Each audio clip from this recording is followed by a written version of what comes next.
우리 옆에 분들과 한번 인사하시겠습니다. 성령 충만하십시오. 강하고 담대하십시오. 오늘은 만나의 은혜라는 제목으로 하나님의 말씀 증거하도록 하겠습니다. 오늘은 먹을 것에 문제가 생겼습니다. 하나님께서 하늘에서 내리는 만나로 문제를 해결해 주십니다.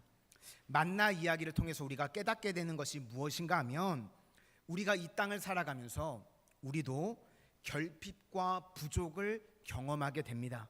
그때 당황하거나 또 충격을 받으면 안 된다는 것입니다. 오히려 그것 때문에 새로운 도약이 가능해진다는 것입니다. 그래서 오히려 부족과 결핍이 내 삶 가운데 있을 때 그것을 통해서 기대하고 기도하고 또 기다려서 기적을 맛보는 이런 사기의 신앙의 모습이 되어야 된다고 생각을 합니다. 오늘은 만나 메시지입니다. 크게 세 가지로 정리해 볼 수 있을 것 같은데, 첫 번째는 축복도 시험의 도구가 될 수 있다는 것입니다. 역설적입니다. 우리는 고난만 시험의 도구라고 생각을 하는데, 고난뿐만 아니라 우리 인생의 축복도 시험의 도구가 될 수 있다. 두 번째는 부르심에는 대책이 있다는 것입니다. 하나님께서 우리를 부르실 때는요, 반드시 답이 있기 때문에, 반드시 길이 있기 때문에 우리를 부르신다는 것입니다. 세 번째는 왜 매일같이 일용할 양식을 주시는가, 이걸 차례대로 오늘 한번 살펴보기를 원합니다. 첫 번째는 축복도 시험의 도구가 될 수 있다는 것입니다.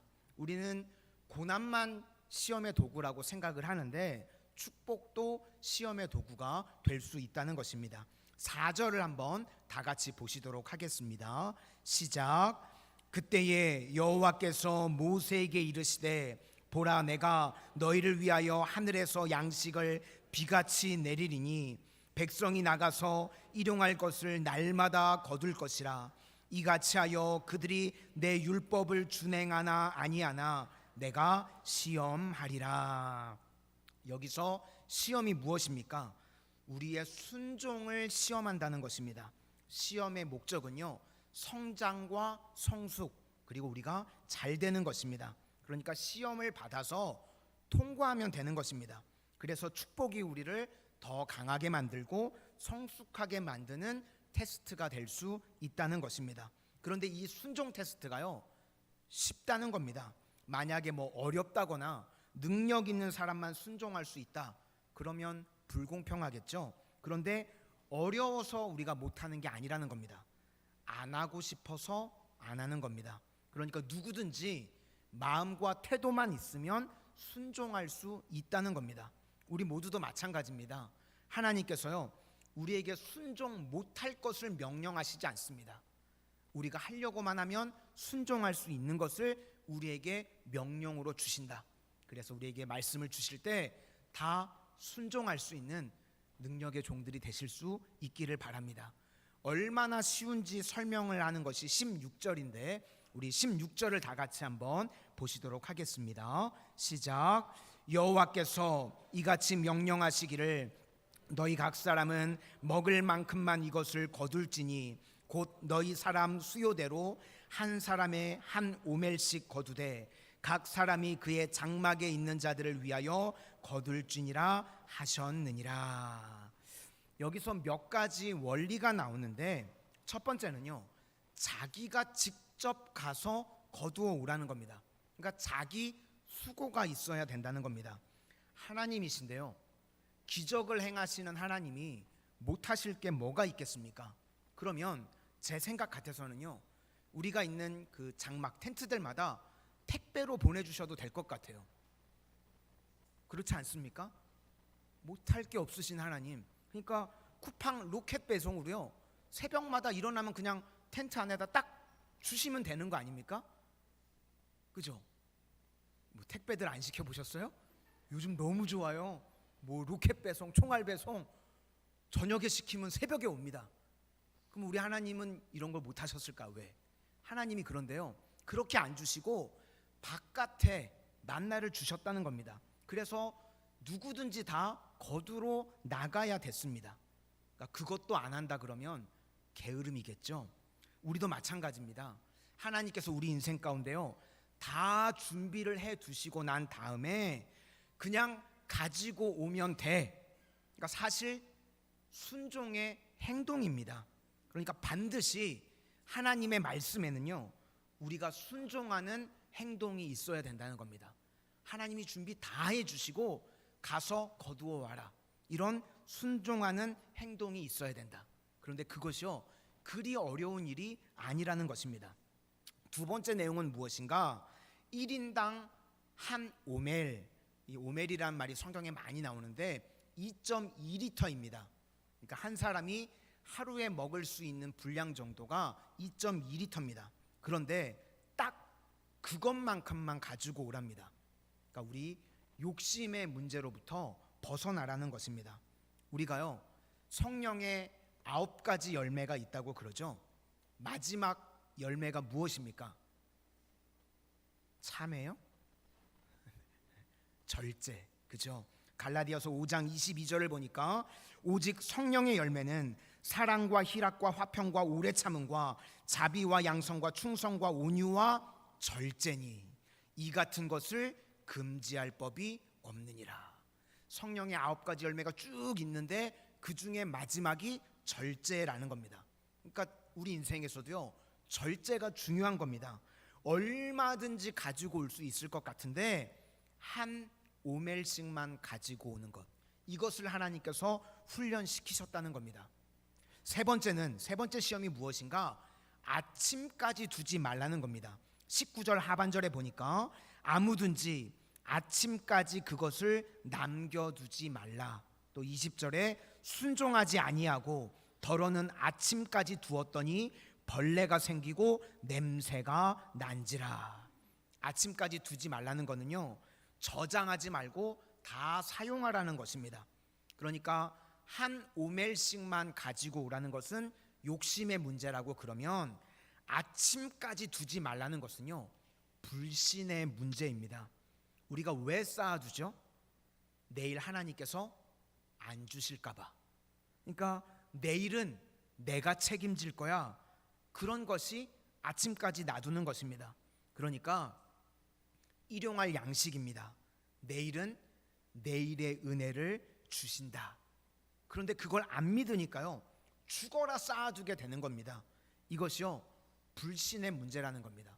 그래서 우리 성도들은 이 훈련을 받아야 된다는 겁니다. 지금도요, 우리가 먹을 게 지금 있는데 마귀가 미래에 대한 걱정을 딱 집어넣죠. 그러면 기쁨도 사라지고요, 감사도 없고 온통 걱정뿐입니다. 그러므로 걱정 많은 사람들, 염려 많은 사람들, 그건 성격 문제 아닙니다. 그것은요, 불신의 문제입니다. 믿음이 없기 때문에 그렇다는 것입니다. 그러므로 하나님 앞에서요, 다 먹으라 그러면 다 먹는 거고요, 다 쓰라 그러면 다 쓰는 겁니다. 화목제 정신도요, 소 한 마리를 잡으면 한 500kg 정도 된다고 그러죠. 한 가족이 뭐 4식구가 되면 하루에 그거 다 드실 수 있나요? 다 못 먹습니다. 그러니까 나눠줘야 되는 거예요. 그래야 하루에 다 먹을 수 있습니다. 그렇게 다 나눠주니까 화목이 이루어지게 되는 겁니다. 똑같습니다. 하나님께서 우리에게도요, 다 쓰라고 명령하시면요, 순종의 문제입니다. 사용하라 그러면 다 사용하는 겁니다. 말씀대로 순종하는 모습. 그러면 얼마든지 하나님께서 채워주실 수 있는데 하나님 없는 자 같이 살지 말라는 겁니다. 우리 성도님들, 우리 모두가 주의 자녀임을 믿으십니까? 그러면 이 땅 가운데 고아와 같이 살지 마시기를 바랍니다. 하나님의 은혜로요, 얼마든지 우리 인생에 필요한 것들 넘치도록 채워주실 수 있는 줄로 믿습니다. 이것이 바로 첫 번째 만나 메시지입니다. 두 번째는 부르심에는 대책이 있다는 것입니다. 광야로 하나님이 부르셨습니다. 그러면 굶겨 죽이시겠습니까? 아니죠. 반드시 대책이 있다는 것입니다. 지난주에 살폈던 것은요, 물의 문제였습니다. 이 마라에서 물이 없었는데요, 11km만 더 걸어갔으면요 엘림이 나옵니다. 엘림에는 12개의 오아시스가 있었고요 70그루의 종려나무가 있었습니다. 하나님께서 이미 다 예비해 놓으셨는데, 그런데 대책이 없는 줄 알고 원망하고 투정을 합니다. 이걸 가지고요 차이가 뭘까 생각을 한번 해봤습니다. 사람을 따르는 사람은요 반드시 원망을 합니다. 사람 따라가는 사람은요 원망을 합니다. 그래서 원망하지 말라, 이거는 메시지가 될 수 없는 것 같습니다.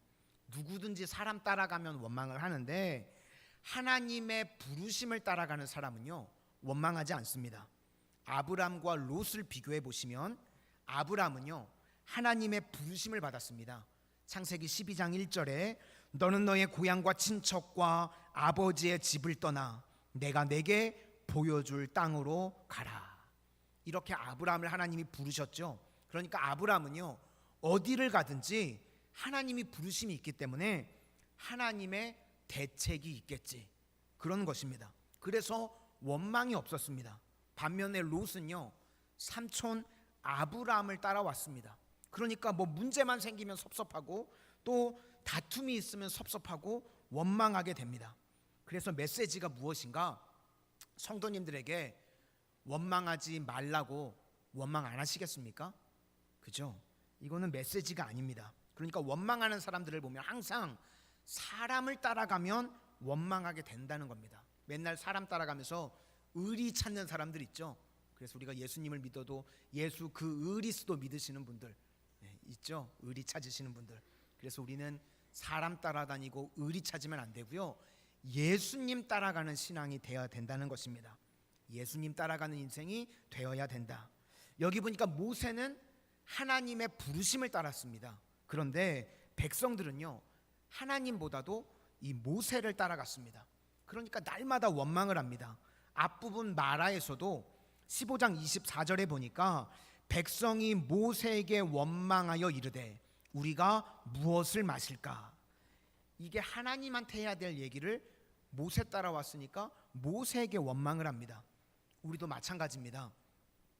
하나님을 따라가야 원망이 없습니다. 우리 성도님들을 사람 바라보지 마시고 날마다 하나님 따라가는, 하나님 바라보는 인생들이 다 되실 수 있기를 소망합니다. 그러면 원망이 왜 나쁜 것인가? 원망은요 원망으로 끝나지 않습니다. 하나님께서 듣고 계시기 때문에요 원망하면 원망하는 대로 된다는 것입니다.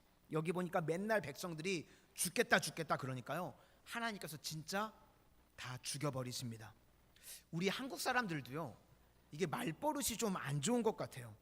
맨날 말끝마다요 죽겠다 그럽니다. 그러시지 않나요? 못 들어보셨나요? 그죠? 배불러 죽겠다. 배부르면 든든해야지 왜 죽겠습니까? 또 더워지면요 더워 죽겠대요. 지금 좀 더우신가요? 그래도 죽으면 안 돼요. 또 심지어는 좋아도 죽겠대. 이거 어떡하죠? 좋아 죽겠답니다. 하여튼 말끝마다 죽겠대요. 우리나라 사람들 말 들어보면. 그래서요 우리나라가요 OECD 국가 중에요 자살률이 1위입니다. 믿음대로 되는 거죠. 죽겠다 죽겠다 그러니까 다 죽습니다. 우리나라가요 한국 전쟁 때 정말 나라 전체가 쑥대밭이 됐었습니다. 그때는 먹을 것도 없었고요 입을 것도 없었고요 그 뭐 영상 같은 거 보면 아이들이요 다 이렇게 누런 코 이렇게 흘리고 있어요. 보셨어요? 제가 어렸을 때까지만 해도 이런 아이들이 많이 있었거든요. 저 말고요. 저는 나름 깨끗하게 살았는데 누런 코 흘리는 아이들 많이 있었습니다. 요즘은 못 보는 것 같아요. 근데 우리 성도님들은 못 보셨나 봐요. 있었죠? 동네마다 있었어요. 이렇게 누런 코 흘리는 애들. 근데 어떤 분 말 들어보니까요 우리나라가 왜 이렇게 잘 살게 됐는가? 코 풀다가 잘 살게 됐대요. 부모님들이 항상 그 애들 누런 코 붙잡고 흥해라! 흥해! 그러다가 우리나라가 흥했다는 거예요. 얘기 들어보셨어요? 네. 흥해라! 그래서 흥했대요. 축구 선수도 왜 손흥민 있죠? 네. 흥하잖아요. 우리 성도님들도 다 흥하게 되시기를 축원합니다. 그러니까 말이요 무서운 거예요. 여기 2절을 보니까 모세와 아론에게 원망을 했다고 그러는데 3절에 가니까 이 원망하는 사람들이 꼭 가는 게 있습니다. 어떻게 가냐면 착각과 왜곡에 빠지게 됩니다. 원망하는 사람들 있죠. 그러면 반드시 착각과 왜곡으로 갑니다. 그래서 3절을 보니까 우리 3절을 다 같이 한번 보시도록 하겠습니다. 시작. 이스라엘 자손이 그들에게 이르되 우리가 애굽 땅에서 고기 가마 곁에 앉아 있던 때와 떡을 배불리 먹던 때에 여호와의 손에 죽었더라면 좋았을 것을 너희가 이 광야로 우리를 인도해 내어 이 온 회중이 줄여 죽게 하는도다. 지금 애굽을 그리워하고 있습니다. 그런데 잘 읽어보니까요 착각과 왜곡에 빠져 있습니다. 이스라엘 백성들 하나같이 노예였죠. 그런데 고기 가마 곁에 있었답니다. 그러면 노예가 뭘 했을까요? 고기를 구웠으면 주인에게 줬겠죠. 자기들이 먹은 게 아닙니다. 그렇죠? 노예가 아니라요 우리가 고기 구워주는 식당에 가도 종업원 분들께서 구워주시면 그분들이 앉아서 같이 드시나요? 아니죠. 그 시킨 분들이 먹지 구워주시는 분이 먹지 않습니다. 그러니까 지금 착각을 하고 있는 거예요. 주인이 먹은 걸 자기들이 먹었다고, 고기 가마 곁에 있었다고 착각을 하고 있습니다. 또 하나 배불리 먹던 때에 배불리 먹었던 적이 없습니다. 그러니까 시간이 오래 지나니까요 잊어버리는 거예요. 그래서 과거 왜곡, 기억 왜곡이 일어나는 겁니다. 저도 어렸을 때는요 제가 다니던 초등학교가요 엄청 큰 줄 알았습니다. 그리고 성인이 돼서 가봤더니요 거짓말 조금 못해서 손바닥만 하더라고요. 그렇죠? 예전에 커 보였었는데 실제로 그렇지가 않습니다. 그러니까 착각에 빠져 있는 겁니다. 대표적인 왜곡이요 민수기 11장 5절에 나옵니다. 뭐라고 백성들이 이야기하냐면 우리가 애굽에 있을 때에 값없이, 노예한테 누가 값없이 줍니까? 그 당시에 사회복지가 이렇게 잘 되었나요? 생선과 오이와 참외와 부추와 파와 마늘들을 먹은 것이 생각나거늘. 이거 요즘도 비싼 거 아닙니까? 노예한테 누가 이런 걸 값없이 줍니까? 그렇죠?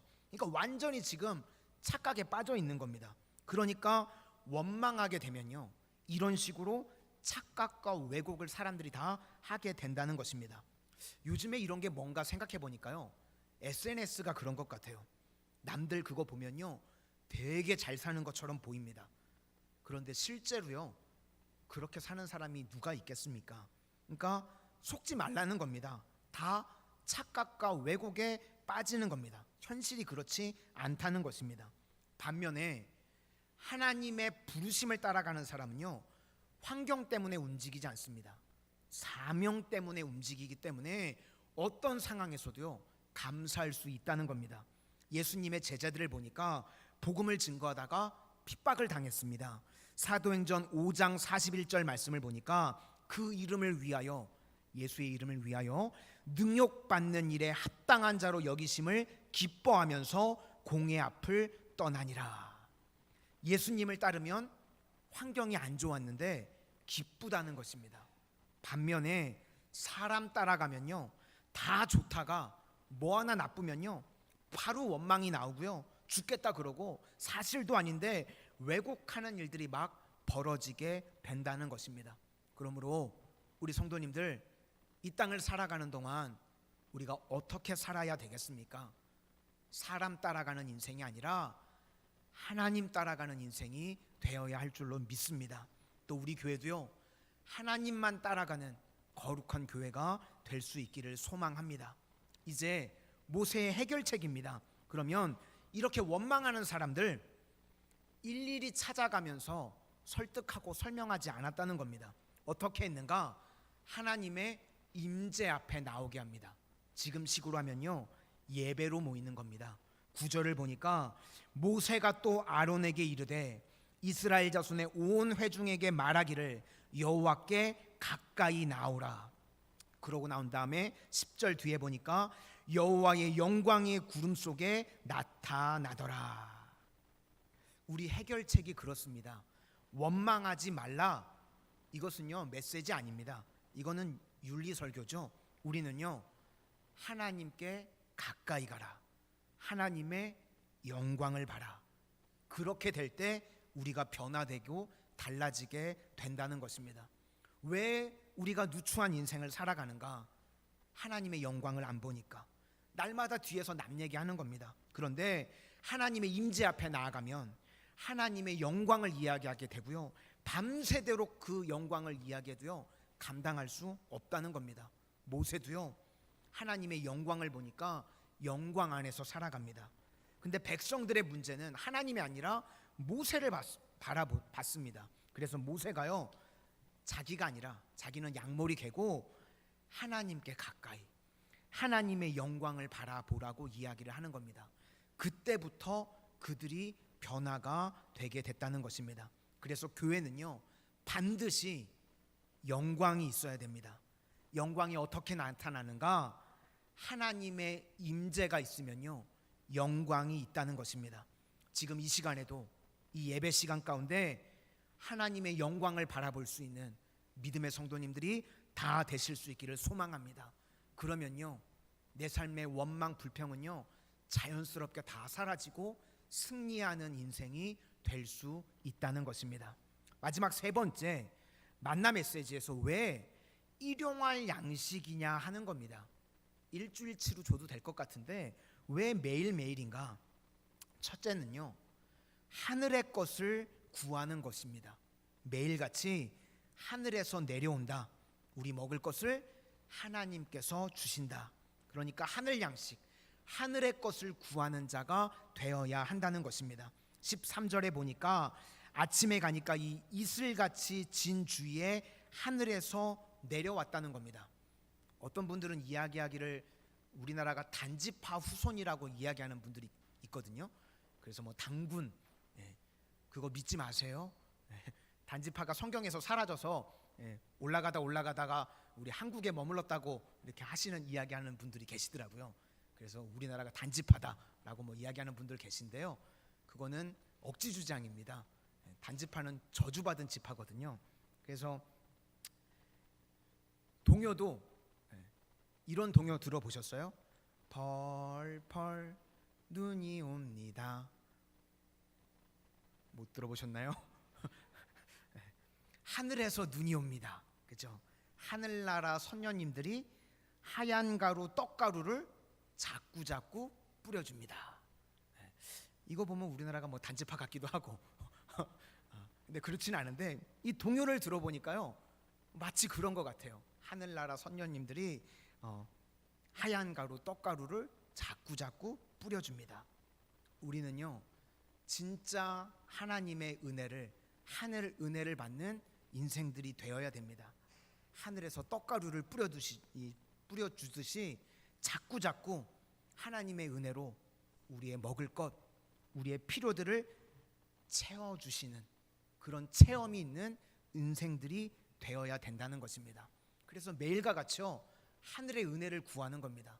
그래서 그 하늘의 은혜를 구할 때 하나님께서 우리의 필요를 채워주시는 것들을 체험하는 것이 매일매일의 삶 가운데 있어야 된다는 것입니다.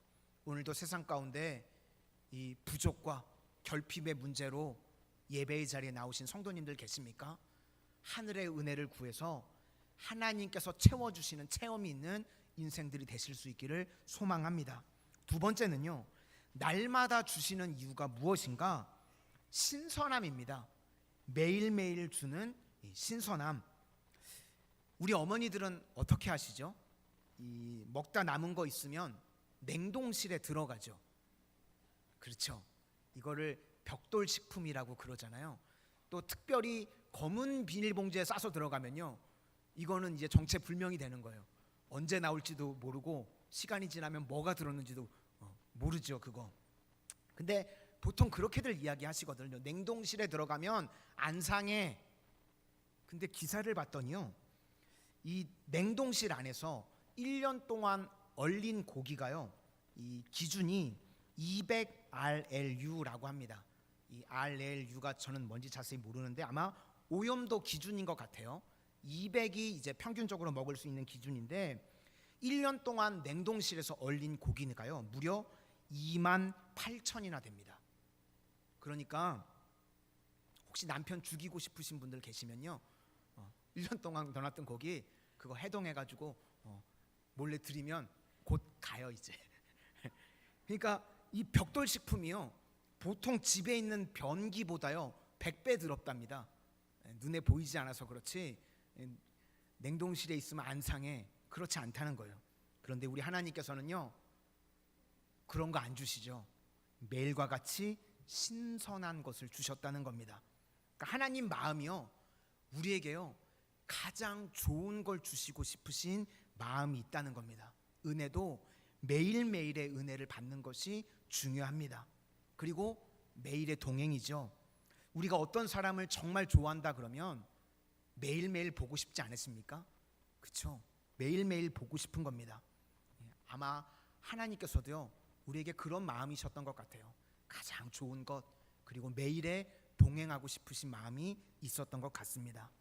우리 성도님들 이 땅을 살아가는 동안 어제 받았던 은혜로 오늘을 살지 마시고 오늘의 은혜를 가지고 오늘 승리할 수 있는 하나님의 거룩한 백성들이 다 되시기를 주님의 이름으로 축원합니다. 우리 다시 한번 찬양